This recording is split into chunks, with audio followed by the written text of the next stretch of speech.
Alright, how you doing? So, if you're anything like me, you will have spent every second of free time you have lately absolutely smashing Black Ops Cold War. Honestly, can't say I blame you. I'm really enjoying it at the moment. I know there is a few people who are divided, to say the least.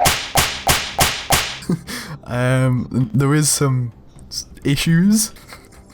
But overall, I mean, I'm really enjoying it. It's good fun. So I finally got my first golden gun in Black Ops Cold War, which was the XM4 assault rifle, and I tried a lot of different builds on it just because I was struggling to kind of get it the way I wanted. It felt too slow, and I couldn't get it the way I liked it. But eventually, I think I've kind of found that sweet spot just right. So I thought I'd make my first class setup video in Cold War just to kind of outline what I've been using, what works for me. One thing I do also want to say is a massive thank you for the support on my last video. It got so much recognition and so much traction than I ever imagined it to, and it was massive for this channel, which has actually doubled in size, which is fucking mental. So genuinely, it's amazing. Fucking like button got smashed so many times it's not going to be able to walk for the next week. Anyways, without any further delay, let's get on the video. So just to give a little bit of context before I get into anything, in Cold War, if you don't already know, you have the option of using a wildcard on your setup. So what I've been doing is using the gunfighter wildcard, which you unlock at rank 27, and it allows you to basically equip 3 extra attachments on top of your primary weapon. So basically you've got a fully decked out XM4. Obviously I know some people are going to be mixed on this, and people won't want to run 8 attachments. They'll want to use a different wildcard maybe for the extra perks.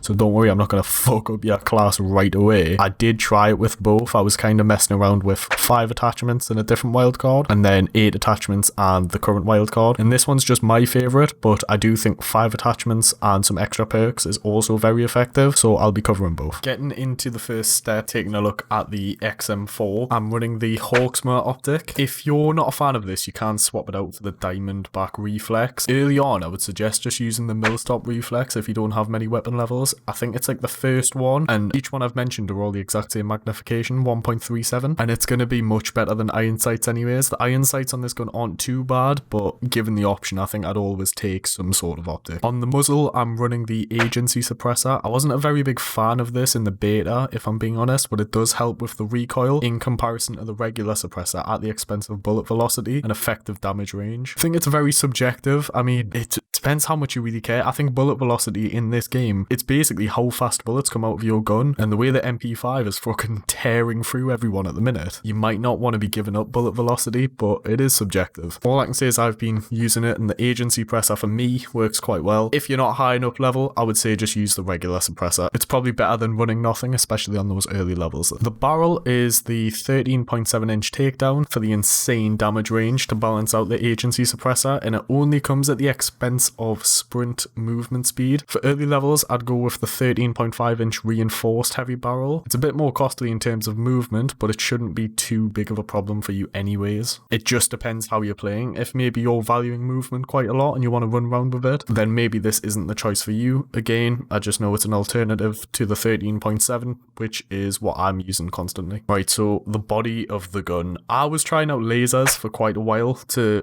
obviously the lasers will increase your hip fire accuracy, because I'm a bit of a scumbag when it comes to multiplayer and have a habit of drop shotting quite a lot. Most second nature just to hit the floor when I start getting shot at. But one thing you notice fairly quickly is that it doesn't really exist in this game anymore. It seems that you can't aim down the sight and hit the floor at the same time. Now you can always try and just hit the floor and spray, but even with hip fire, it just doesn't work the same anymore. It's not click and shoot. It's just not like that anymore. Your bullets will go everywhere, and 9 times out of 10 you'll get killed. If I'm being honest, my advice would be just to use the SOF target designator. What it means is that when you aim down your sights, you can see player names from further away. I know it sounds a bit scummy, sounds a bit trashy, people don't like it. People are complaining right now at the fact that you can see health bars and names from miles away, and sometimes they'll appear through walls and stuff like that. Look, it's in the game, it's up to you, but I'd rather use that and exploit that little flaw than get shot in the face. I mean, it's not that deep. Just use it or don't.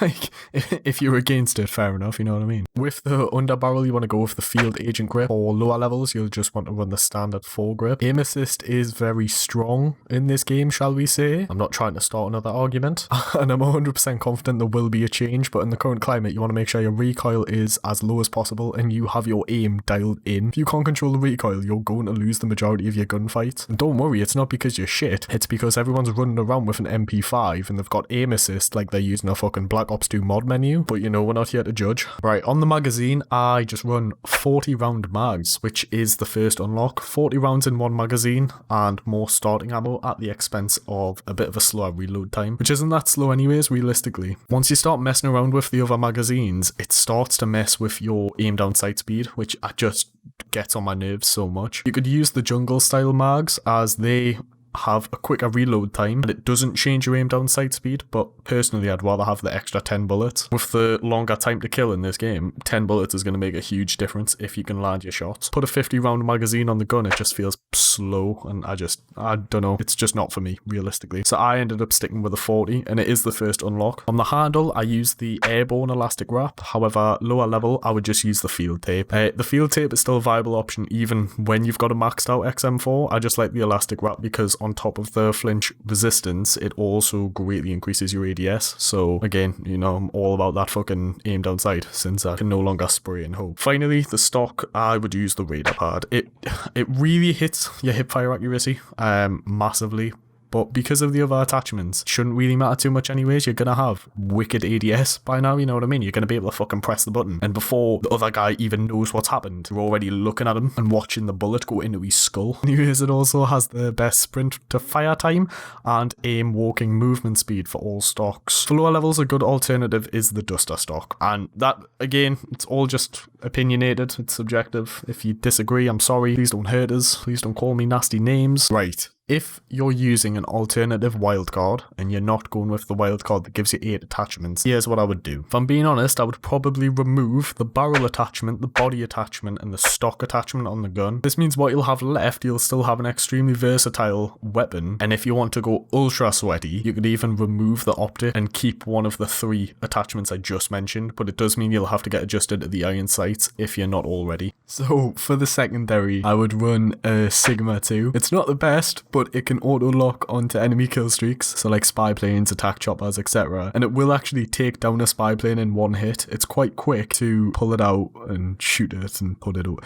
I've said this like 4 times and I can't say that with a straight face. When you're pulling it out, make sure you're pulling out the Sigma. You know, I mean, when I'm saying pulling it out and use it, I'm not saying pull your cock. I did also run a regular knife as my secondary for a while, just so I could run up to people in a gunfight if we were both reloading or anything like that, just to kind of get the final hit. I am running stim shot, Semtex, and field mic. Semtex and field mic are probably optional, but stim shot is just a must. I'm running tactical mask in perk 1, scavenger in perk 2, and ninja in perk 3. If you decided to take a different wildcard, however, I would take perk greed. This allows you to equip an extra perk from each category, so you can have flak jacket, tac mask, scavenger, assassin, ninja, and ghost. Some of the builds you can do with this wildcard alone would be so useful. If you're still quite a low rank or anything like that, and you haven't unlocked perk greed yet, the other wildcard is lawbreaker. This means you can run 2 of the same perks instead of 1 from all 3 categories, so maybe you swap out the scavenger for ghost and put that with tac mask and ninja, since there's ammo boxes on most of the maps anyways where you can resupply, and obviously lawbreaker will also let you take in a second weapon. So all in all, it's a great weapon. It's worked well for me, but as I say, it is trial and error to find what you enjoy really. Do let me know if you think I've missed anything though, if there's something OP which I just haven't noticed or haven't actually heard about, or if you've got anything else that others just might find useful, feel free to drop it in the comments down below.